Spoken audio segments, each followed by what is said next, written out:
خرم صاحب اب اس سے بھی زیادہ آپ کی پوری کیبنٹ آپ کا بھی سن رہے تھے، لیکن آپ کہہ رہے ہیں کہ آپ نہیں جا رہے لندن، میاں صاحب کے پاس جا رہے ہیں. بجلی کی صورتحال کو مستقل نگرانی وہ تو آپ نے کنٹرول کر لی ہے کافی. جی اللہ کا بہت کرم ہے، لیکن بہرحال چونکہ بجلی کی سچویشن بہت ہی کرٹیکل ہے، گرمی کا موسم ہے. یہ تو آپ نے کنٹرول کر لی بجلی، یہ معاملہ پوری فوری طور پر آپ نے اس سے نمٹ لیا. لیکن یہ جو باقی معاملات ہیں، مثلا آئی ایم ایف کا مسئلہ ہے یا گورننس کے ایشوز ہیں، دیگر ایشوز ہیں، سیاسی معاملات ہیں، ریفارمز کے معاملات ہیں جو کہ الیکشن ریفارمز، اس کے اوپر تو ابھی تک کوئی پیش رفت نہیں. کہا جا رہا ہے حکومت گھبرا رہی ہے. جی دیکھیے نہیں، حکومت بالکل نہیں گھبرا رہی. صرف ایشو یہ ہے کہ مستقل طور پہ جو تیل کی قیمتیں اونچی ہوئی ہیں اور اس سے توانائی کی قیمتیں اونچی ہوئی ہیں. اب جو عمران خان صاحب ایک زہریلا پیالہ ہمیں دے کر چلے گئے، پوائزن چیلس جس کو انگریزی میں کہتے ہیں، اور وہ یہ تھا کہ وہ انہوں نے پیٹرول کی قیمتیں 10 روپے گرا دی.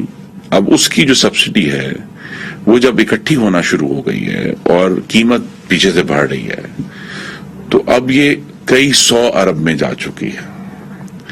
انہوں نے 31 مارچ تک تو اس کو فنڈ کیا تھا، 31 مارچ کے بعد اس کی فنڈنگ اویلیبل نہیں ہے. تو اپریل مئی اور جون کے تینوں مہینے جب کاؤنٹ ہوں گے تو آپ کے پاس ریزروز کتنے ہیں؟ تو کئی 100 ارب روپے چاہیے اس کو فنڈ کرنے کے لیے.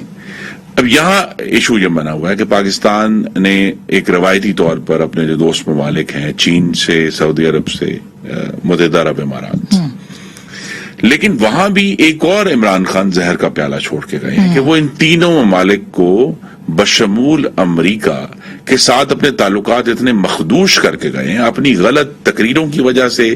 جو ان کا ایک عادت تھی میگا فون ڈپلومیسی کی، میگا فون لے کے تو جو نا بڑھ کے مار کے، تو انہوں نے کہا جی کہ دیکھیں یورپین یونین کے بھی میں خلاف ہوں اور میں امریکہ کے بھی خلاف ہوں اور میرے خلاف سازش کریں.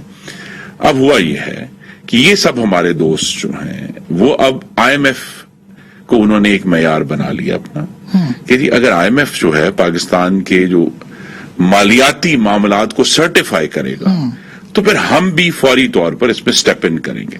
اور آئی ایم ایف نے ان ٹرن جو پیٹرول کی قیمتیں ہیں اس کو اپنا ایک یارڈ سٹک بنا لیا ہے کہ کیا یہ حکومت جو ہے اگر اس پر یہ عمل فیصلہ کر لے تو پھر تو یہ کڑوا گھونٹ آپ کو پینا پڑے گا. جی یہ کڑوا گھونٹ ہمیں پینا پڑے گا. اس وقت کوشش یہی ہو رہی ہے، اس پر کل بھی بہت، کہ کس طرح پاکستان کے عوام کے لیے یہ جو کڑوا گھونٹ ہے وہ ہمارے لیے جتنا بھی کڑوا ہو، پاکستان کے عوام کے لیے جتنا کم کڑوا رکھا جا سکے اس کے لیے ایک مستقل ایکسرسائز وزارت خزانہ بھی کر رہی ہے، ہم بھی کر رہے ہیں، جو انرجی منسٹریز میں ہیں، پیٹرولیم بھی کر رہے ہیں کہ اس کا جو امپیکٹ ہے وہ کم سے کم ہو تاکہ پاکستان آئی ایم ایف میں جائے. اور پاکستان آئی ایم ایف میں جائے گا تو ہمیں یہ امید ہے کہ پھر ہمارے سب دوست ممالک جو ہیں اور دوسرے financial institutions, world bank, Asian development bank, جو چائنا کا ایشین انفراسٹرکچر ڈیولپمنٹ بینک ہے، اسی لیے آپ لوگ کہہ رہے ہیں کہ الیکشن شاید پہلے کروا دیے جائے کیونکہ معیشت بہت خراب ہے اور سیاست اور سنبھالا نہیں جا رہا. پی ایم ایل این کے اندر ڈیبیٹ ہو رہی ہے کہ کیوں حکومت ہم نے لے لی. یہ بات درست؟ دیکھیے اگر تو ہم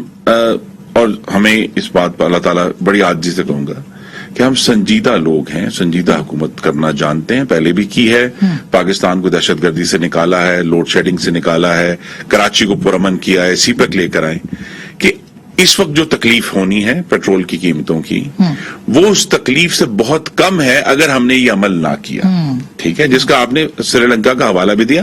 اللہ تعالیٰ کرم ہے پاکستان کے معاملات اس حد تک نہیں ہیں، لیکن اگر ہم نے ذمہ داری سے چلنا ہے تو ہمیں یہ کام ابھی کر دینا چاہیے. اور پھر وقت کے ساتھ یہ ہمیں امید ہے کہ جب یہ تمام جو سپورٹ ہے بیرونی دنیا سے وہ آئے گی تو پھر پاکستان جو اصل میں پاکستان میں جو مہنگائی جو کنٹرول کرنا ہمارا پہلا نصب و لائن ہے وہ تبھی ہوگا. جو میں آپ کے ناظرین کے لیے ساری بات کر رہا ہوں جب روپے کی قیمت کنٹرول جو اب تو تاریخی سطح پہ ہے اس وقت. اسی لیے روپے کی قیمت کو کنٹرول کریں گے تو پاکستان کی مہنگائی کو بریک لگے گی. یہ بریک لگانے کے لیے ہمیں آئی ایم ایف کے پاس جانا پڑے گا. آئی ایم ایف کے ساتھ اب ہمارے سارے دوست بھی جڑ گئے ہیں جو دوسرے فائنینشیل انسٹیٹیوشن ہیں. تب آئی ایم ایف اکیلا نہیں ہے، آئی ایم ایف کے ساتھ سارے ادارے اور ممالک کھڑے ہیں جن کی طرف ہمیں لے کے اس کو روپی کو سٹیبلائز کریں گے تو مہنگائی رکے گی. آلریڈی جو ہم کر سکتے تھے، ہم نے آٹے کی قیمت کم کر دی، ہم نے چینی کی قیمت کم کر دی اور وہ اب جاری ہے. وہ مہنگائی تو بہت ہے، اس کو تو بھی آپ نے